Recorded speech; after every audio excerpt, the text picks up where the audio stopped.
Let me ask you something. You know that one person in your life, or maybe you, who's always been there for everyone. The one friend calls, at 2 a.m. The one colleague dump extra work on because you're so helpful. And the one family relies on to fix everything. Everyone says, you're so kind, so selfless, so giving. But here's what they don't see. You are exhausted, depleted, running on fumes. You have given so much of yourself away. Sometimes, when you are alone, you wonder, who even am I anymore?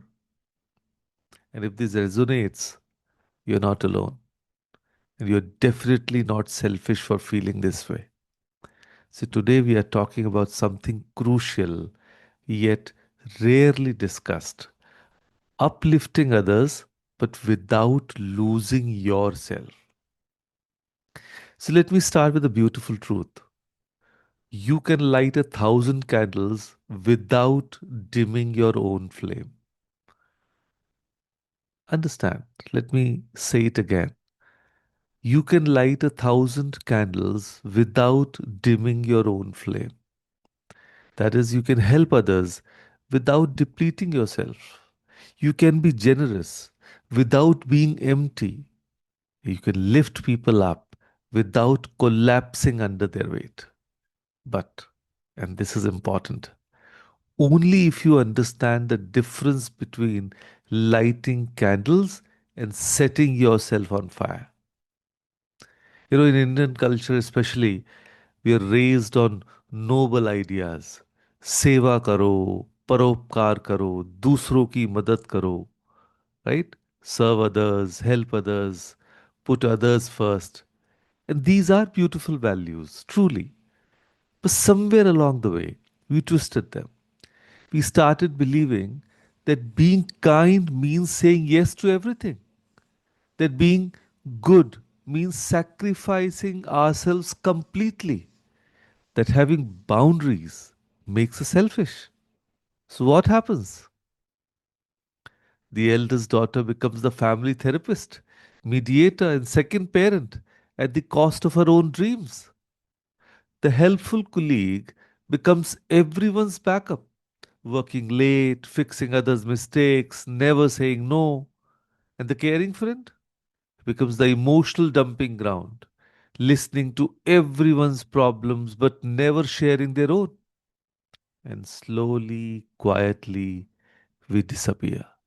The flame flickers, and we wonder why we feel resentful towards the very people we love. You know, that is actually the empty cup reality. You have heard the saying, you can't pour from an empty cup. But let me be more blunt. You can't pour from an empty cup, yet somehow we keep trying. We turn the cup upside down, shake it, scrap it, hoping for just one more drop for someone else. And we call this sacrifice. We call it love. We call it being a good person. But here's the harsh truth: empathy without boundaries leads to exhaustion, not enlightenment. So let me tell you a real life story about a female named Priya. She's 32-year-old, marketing professional, married, with a mother-in-law who lives with them.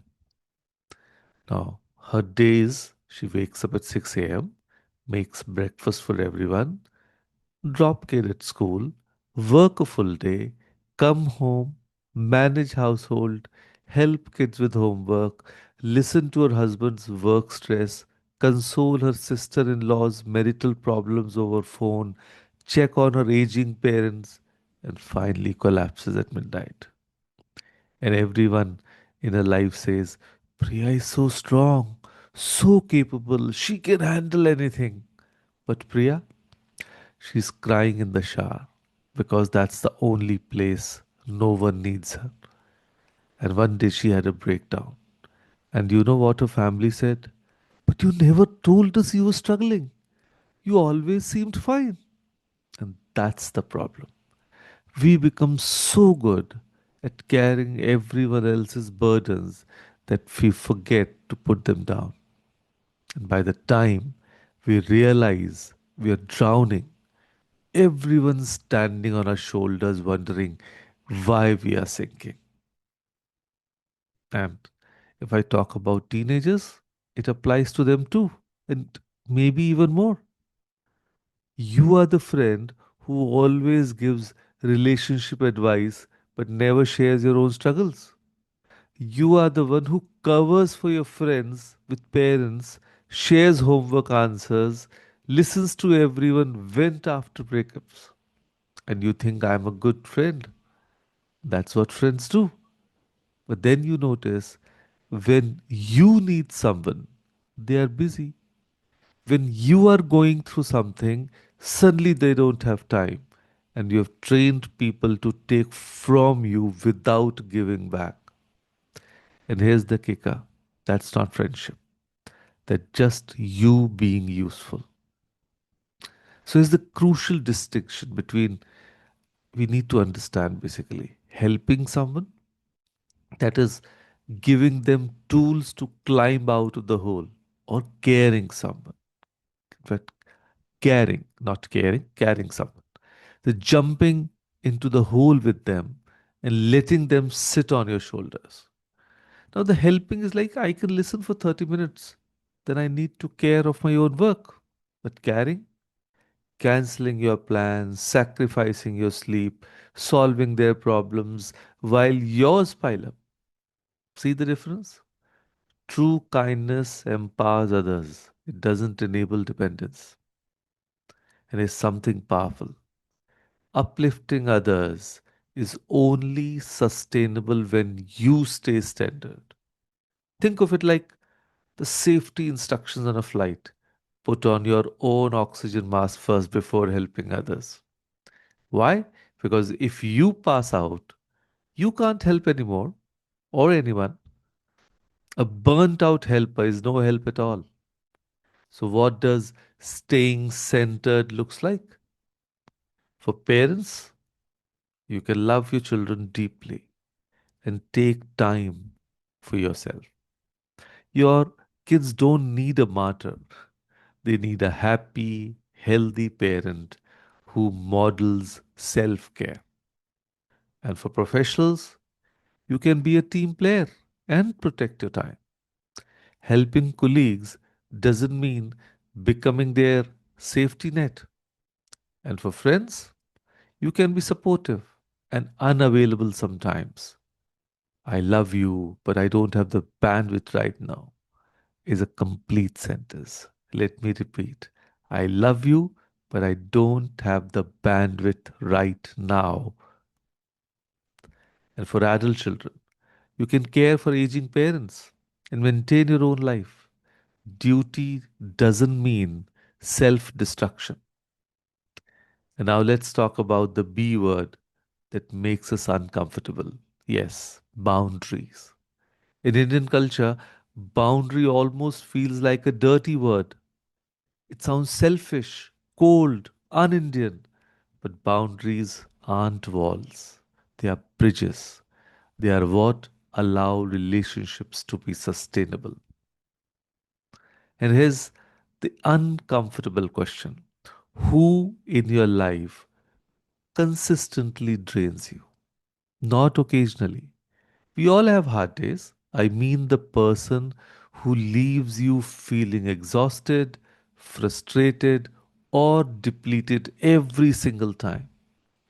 The friend who only calls when they need something. The family member who criticizes constantly but demands your help. The colleague who takes credit for your work. The partner who expects emotional labor but gives nothing back. And now ask yourself, am I helping this person or am I carrying them? Or if it's carrying, you have two choices. Set a boundary. Second, keep collapsing under their weight. There's no judgment here. Only know what you can handle. But please be honest with yourself. And here's a simple practice, that changes everything. Stop saying yes immediately. When someone asks you for your time, energy, or resources, train yourself to say, let me check my schedule. I need to think about it. Can I get back to you in an hour? This tiny pause, it does two things. It gives you space to assess whether you actually can or want to help. Second, it trains others that your yes isn't automatic, it's valuable. I know what some of you are thinking, but won't people think I'm selfish? Won't they get upset? Maybe, but then that's okay. Because here's the truth, people who truly care about you will respect your boundaries. People who get angry when you set limits were benefiting from you having them. Let that sink in. So, when you help someone from a place of fullness rather than depletion, you give them something far more valuable than your sacrifice. You give them your strength. You model self respect. You show them that it's possible to be kind and boundaried. You teach them that love doesn't mean losing yourself. And ironically, you help them more effectively because you're not resentful, exhausted, or bitter. So let's bring this home with something practical. I want you to do three things this week. One, identify the energy drain. Think about who drains your energy most often. Write their name down. No judgment, just awareness. Second, ask the crucial question.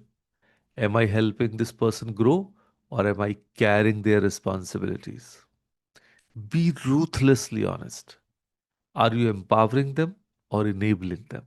And number three, set one gentle boundary. Yes, just one this week. For example, you might say, I need to check my calendar before saying yes. Or I can talk for 20 minutes. Then I have to go. That's it. One boundary. And then observe, how did you feel setting it? Or how did they respond? Write it down, process it, and learn from it. And remember, what we said in the beginning? You can light 1,000 candles without dimming your own flame. But only if you stop setting yourself on fire to keep others warm. Your kindness is a gift, not an obligation. Your energy is precious, not infinite. Your boundaries are healthy, not selfish. You can be generous and whole, giving and centered, kind and boundaried. In fact, you can only truly uplift others when you're not collapsing under their weight. So, here's your permission slip signed by me, validated by life. You are allowed to help others without losing yourself. You're allowed to say no. You're allowed to rest. Not because you're selfish, because you matter too. So this week, every time you're about to say yes, pause and ask, is this helping or caring? Is this generosity or self abandonment? And choose consciously, not out of guilt, not out of obligation, but out of genuine care for them and for yourself. Because the world doesn't need more burnout helpers. It needs more people who know how to give from a place of fullness.